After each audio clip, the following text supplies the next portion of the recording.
Get the fuck up! Want Nazis to be afraid to organize in public. It's our job to go out there.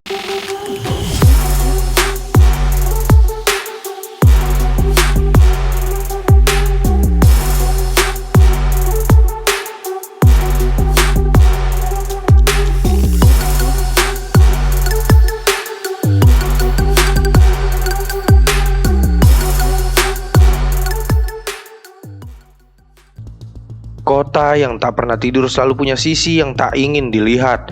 Di bawah cahaya neon dan kamera pengintai, ada wajah-wajah yang memilih tak punya wajah, serba hitam, seragam, dan tak satu pun dari mereka sama. Mereka datang bukan untuk dikenali, tapi untuk menantang dunia yang sudah terlalu lama memaksa mereka diam. Mereka disebut Black Bloc, taktik, gerakan, dan mitos. Bagi sebagian orang, mereka adalah ancaman terhadap ketertiban. Bagi sebagian yang lain, mereka adalah salah satu yang masih berani menantang tatanan busuk. Tidak ada kartu anggota, tidak ada struktur, dan tidak ada manifesto tunggal. Hanya amarah kolektif dan solidaritas yang dibangun dari jalanan. Awal mula Black Bloc bukan di dunia digital, bukan di layar media, tapi di jalan-jalan Berlin Barat. Awal dekade 1980-an, negeri yang sedang mencari jati diri pasca tembok. Di antara beton dan bekas perang, muncul generasi muda yang muak dengan otoritas, negara, kapitalisme, bahkan partai politik yang mengaku mewakili rakyat.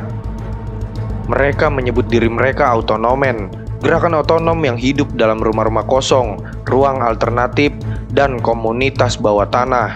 Ketika polisi datang menggusur, mereka tidak pergi, mereka bertahan, dan untuk bertahan mereka beradaptasi. Serba hitam bukan hanya agar tidak dikenali, tapi agar tidak satupun dari mereka menonjol. Hitam menjadi warna kesetaraan, warna solidaritas, dan warna yang menelan ego individu dan melahirkan kekuatan kolektif. Dari jalanan Berlin, api itu menjalar ke Hamburg, Frankfurt, Amsterdam, hingga ke Italia dan Yunani.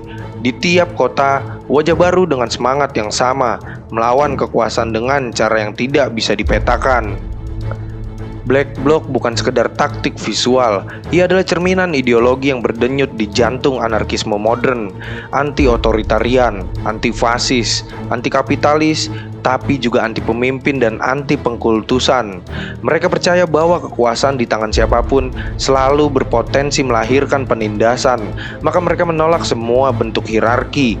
Bahkan dalam aksi, keputusan diambil secara horizontal, spontan, dan berdasarkan kepercayaan. Bagi mereka, kekerasan bukan tujuan, tapi jawaban. Sebuah bahasa yang digunakan ketika semua cara damai telah dibungkam, ketika protes tak didengar, suara mereka menjadi batu yang dilempar ke jendela bank. Ketika kapitalisme menjara ruang publik, mereka rebut kembali dengan grafiti dan api. Tapi yang sering dilupakan, di balik balak lava dan kaca pecah, ada refleksi yang dalam. Mereka tak ingin kehancuran semata. Mereka ingin dunia di mana tak ada lagi yang perlu menutupi wajahnya untuk menuntut keadilan. Dunia baru benar-benar mengenal Black Bloc pada satu hari di tahun 1999, Seattle, konferensi WTO. Ribuan aktivis dari seluruh dunia berkumpul menentang globalisasi neoliberal yang sedang menyapu planet ini. Di tengah lautan protes damai, muncul kelompok berpakaian serba hitam. Mereka menyerang simbol-simbol korporasi global, Nike, Starbucks, McDonald's, dan kamera televisi yang menyorot mereka tanpa ampun. Bagi media, mereka adalah perusuh. Bagi kapitalisme, mereka ancaman. Tapi bagi banyak orang muda di dunia, mereka adalah inspirasi. Sebuah bukti bahwa sistem yang dianggap tak tergoyahkan bisa diguncang oleh segelintir orang yang berani. Seattle menjadi momen lahirnya Black Bloc global. Dari titik itu, mereka tidak lagi hanya bayangan di Eropa. Mereka menjadi simbol internasional, dari Quebec hingga Buenos Aires, dari Roma hingga di Jakarta. 2 tahun setelah Seattle, panggung berpindah ke Genoa, Italia. KTT G8, kota itu berubah menjadi medan perang. Ribuan polisi, tank air, peluru karet, dan diantara gas air mata, barikade dari tong sampah, dan teriakan, Black Bloc kembali muncul. Tapi kali ini mereka diburu. Negara belajar dari Seattle. Mereka datang bukan untuk menahan, tapi untuk menghancurkan. Satu nama menjadi simbol dari tragedi itu, Carlo Giuliani, seorang demonstran muda yang ditembak mati oleh polisi. Tubuhnya terbaring di jalan, di samping mobil polisi yang terbakar. Satu foto, satu tubuh menjadi ikon perlawanan global. Sejak saat itu, Black Bloc tak lagi hanya simbol keberanian, tapi juga pengingat bahwa perlawanan selalu dibayar mahal. Setiap topeng hitam membawa resiko, penjara, luka, dan kematian. Tidak semua orang di kiri sepakat dengan taktik Black Bloc. Banyak yang menuduh mereka merusak gerakan, menakuti rakyat, memberi alasan bagi negara untuk menindas lebih keras. Tapi bagi yang lain, justru sebaliknya. Mereka adalah barisan yang melindungi demonstran damai dari kekerasan polisi. Mereka yang pertama kali dipukul dan yang terakhir kali mundur. Di banyak protes, Black Bloc membentuk perisai manusia, menahan barisan polisi agar massa bisa mundur. Mereka bukan sekedar perusuh, mereka adalah barisan depan solidaritas. Namun, paradoks selalu melekat. Semakin keras mereka melawan, semakin keras pula negara merespons. Dan di antara kaca yang pecah dan tubuh yang ditangkap, pernyataan besar selalu kembali. Apakah kekerasan bisa menghancurkan kekerasan atau justru memperkuat sistem yang mereka lawan? Masuk ke abad 21, dunia berubah. Kamera ada di setiap tangan, setiap aksi direkam, disebarkan, dan dibingkai. Anonimitas yang dulu jadi kekuatan utama Black Bloc kini menjadi ilusi. Negara punya algoritma, pengenalan wajah, drone, dan data.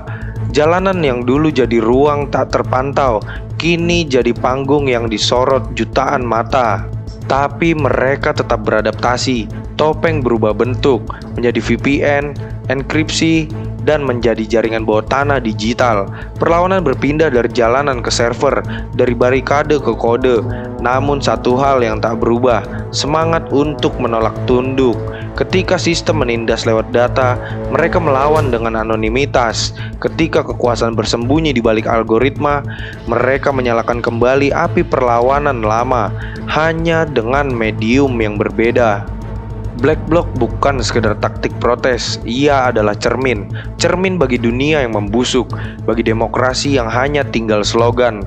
Banyak yang ingin menyingkirkan mereka, menulis ulang sejarah agar seolah tak pernah ada, tapi bayangan mereka terus muncul.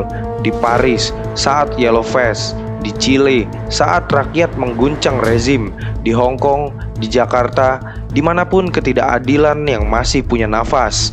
Mereka tak mencari panggung, mereka bukan pahlawan, tapi di dunia yang terus menindas, keberanian mereka menjadi macam doa yang tak pernah padam. Malam kembali turun, jalanan sepi, asap lenyap. Tapi di antara puing dan kaca masih ada pesan yang tertinggal. Tidak ada yang abadi, bahkan kekuasaan. Dan di bawah setiap rezim yang menindas akan selalu ada mereka yang tak mau tunduk. Tidak dikenal, tidak diingat, tapi selalu hadir. Bayangan di antara kaca, Black Bloc, wajah tanpa nama.